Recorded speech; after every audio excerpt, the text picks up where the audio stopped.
Good evening. You're watching the main news on HKIBC. I'm Sarah Wong. Our top stories tonight. Seoul candidate John Lee holds a campaign rally 2 days before the chief executive election. Crowds bid farewell to 12-car trains on the East Rail Line. Hong Kong's movers and shakers assembled in Wan Chai this afternoon for a campaign rally conducted by the only chief executive candidate, John Lee.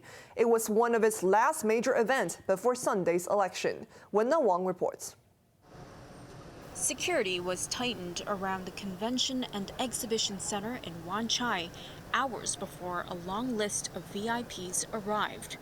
Reporters had to go through strict security checks. At around 2:30 p.m., guests started trickling in. They included some of the city's most influential faces, business magnates, National People's Congress Basic Law Committee members, and the Legislative Council president. The rally began at 4 p.m. sharp, starting with the national anthem.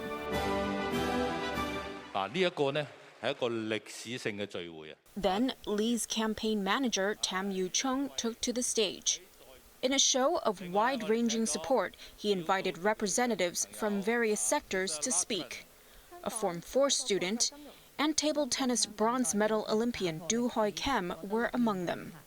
I have known the Honorable John Lee for more than 25 years. His desire and dedication to help society as a whole to enrich itself and his continued support for the ethnic minorities are all the qualities I personally identify with and commend. John Lee is no doubt a man who embodies the true values of what one would seek in a chief executive. Former Chief Executive Leung Chun-ying was the last to make a speech.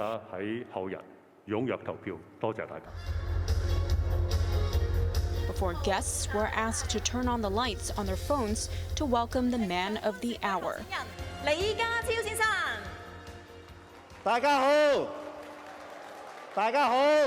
John Lee told stories of his childhood in a final appeal to election committee members in the audience. Although he is the sole candidate for Hong Kong's top position, the city's former number 2 still has to go through the polling process on Sunday. Wong, HKIBC. A woman was injured when she sat on a nail placed on the seat of a New World First bus. The incident happened at around 2 p.m. on route number 81 from Taiwan to Lai Tak Chun. The victim alerted the driver that a 5-centimeter nail pricked her when she sat on the lower level. Police were called to investigate, while the woman was reported to be fine after treatment. The chief executive has extended the terms of 2 non-permanent judges of the Court of Final Appeal for 3 years. Australian Judge William Gummel will start his new term in July, while Hong Kong Judge Frank Stock will begin his in September. There are currently 10 non-permanent overseas judges in the city's highest court after 2 British justices departed in March, citing the national security law. It's the end of the line for the familiar 12-car trains that carried Israel passengers for 4 decades. The trains were taken out of service today and replaced by 9-car trains ahead of the opening of the cross-harbor section of the Shatin to Central Link. Macy Mock reports. Shatin Station was packed this afternoon with railway enthusiasts who came to bid farewell to the longer trains that have been running on the East Rail Line. Now the 12 car is completely retired, so it's a bit sad. I feel a bit sad about it because I'll never be able to go on the 12-car train again, but I'm equally as excited to see the new extension to Admiralty open, so yeah, sad and happy at the same time. They are old and need to be retired anyway. Otherwise, the maintenance cost or anyway will be expensive, but we need to keep our memories to appreciate the things before it's gone. It's the end of a journey for this 12-carriage train. This British-made train and many others have served East Rail passengers for 40 years. But with a new-look East Rail, the time has come for these trains to be out of service. The 12-car trains carried over 3,700 passengers, traveling back and forth from Hongham Station to Luowu or Lok Ma Chau stations. Their distinct features included green inner walls, red handrails, and 5 seats at the corner of each car. They began service in 1982 under the Kowloon Canton Railway Corporation. The driving cap was originally yellow before it was switched to silver when the trains were refurbished in 1997. East Rail begins a new era next Sunday when its long-delayed Cross Harbour section opens. The older trains will be replaced by 9-car trains, which can carry up to 2,845 passengers. Maisie Mock, HKIBC. A government officer is among 5 people arrested overnight for allegedly running a prostitution ring. Police Superintendent Alan Chong identified the civil servant as 30-year-old James Lam, an assistant district officer in Shatin. Lam, who was released on bail, is accused of booking hotel rooms for members of the syndicate. Officers believe the group relied on the messaging app Telegram to run their business, which made over $300,000 a month.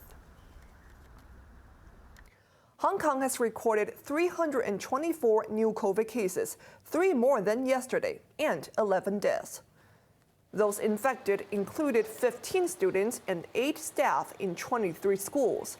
There were 29 imported cases from countries including Britain, Canada, and Australia.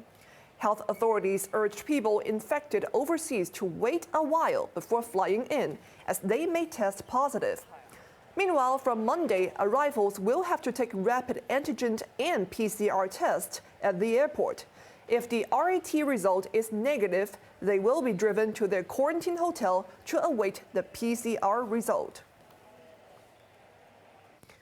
COVID cases have dropped in Shanghai, but there is concern about a possible outbreak in Henan province. President Xi Jinping, meanwhile, defended the zero-COVID policy, which he says will withstand the test of time. Chloe Feng reports. After more than 1 month into Shanghai's COVID outbreak, which confined over 25 million people to their homes, President Xi Jinping has defended China's harsh measures. He told the Politburo Standing Committee that the country's COVID policies have withstood the toughest test in 2 years. We won in Wuhan, Xi said, and we will win the COVID war in Shanghai. He pledged to fight efforts that distort, question, and challenge Beijing's anti-epidemic guidelines and policies, according to state broadcaster CCTV. She said the zero-COVID strategy is scientific and effective given the country's huge population and imbalanced regional development. Shanghai, meanwhile, added 12 COVID deaths, with over 500 patients in serious condition. But cases have been declining over the past 2 weeks, dropping to 4,300 infections yesterday. The tally in the financial center since March is now close to 600,000.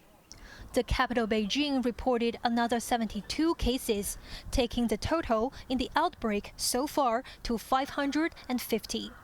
Public transport services have been suspended, and many residents are working from home. There is concern, meanwhile, of cases rising in Henan province, which was the mainland's COVID epicenter in January. Officials are preparing for citywide tests after reporting 79 new infections. Chloe Fong, HKIBC. Officials in the central mainland city of Changsha have put the death toll in the building collapse at 53 after ending a search for survivors. 10 people were rescued and 1 is in critical condition. The last survivor was pulled out of the rubble more than 130 hours after the 8-story structure crumbled last Friday. At least 9 people, including the owner, have been arrested as the State Council launched an investigation into whether the building was shoddily constructed. Overseas, voters in the Philippines will elect a new president on Monday, with the son of a former dictator leading strongly in opinion polls. Frontrunner Ferdinand Marcos Jr. has vowed to pursue closer economic ties with Beijing.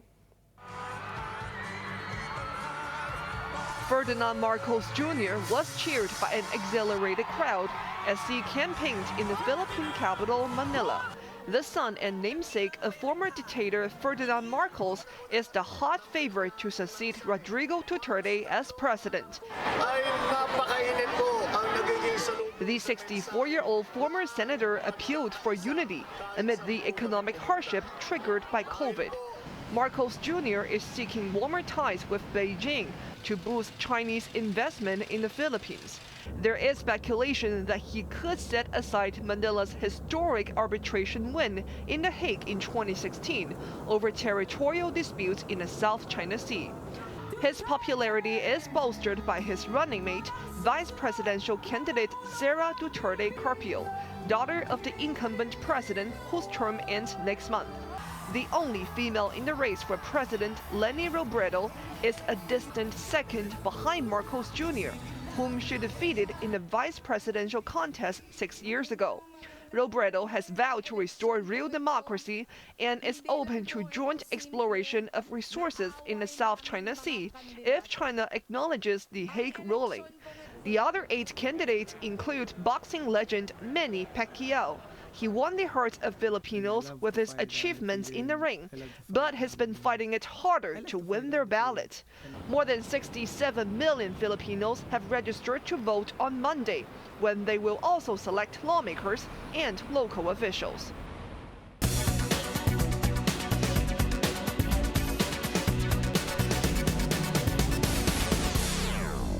The Hang Seng Index lost 3.8% today, its biggest single-day plunge in 7 weeks. Investors were spooked by higher interest rates and rising inflation. Tech shares led the rout despite a pledge by mainland policymakers to support the sector. Alibaba shed 6.6%, and food delivery giant Meituan gave up 4.7%. Mainland stocks were also sharply lower on fears of an economic downturn because of COVID outbreaks. And the yuan fell to an 18-month low against the US dollar as the greenback continued to strengthen. Now let's take a look at the markets. The Hang Seng Index plunged by 791 points. Top 10 active stocks: Tencent down $17.20, Alibaba down $6.35, and Tracker Fund down 74 cents. JD.com down $15, Hong Kong Exchanges down $14, and China Mobile down 25 cents.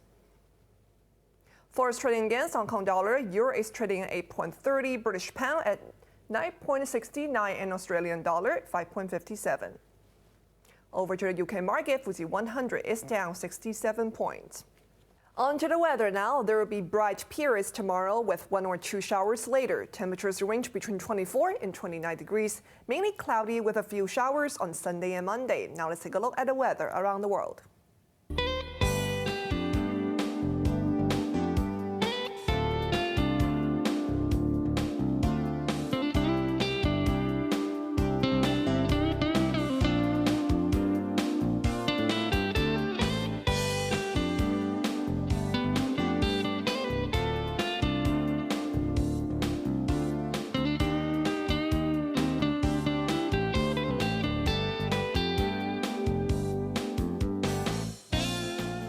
That's our main news for this Friday night. Join us for more updates at 11. I'm Sarah Wong. Please stay safe and take care.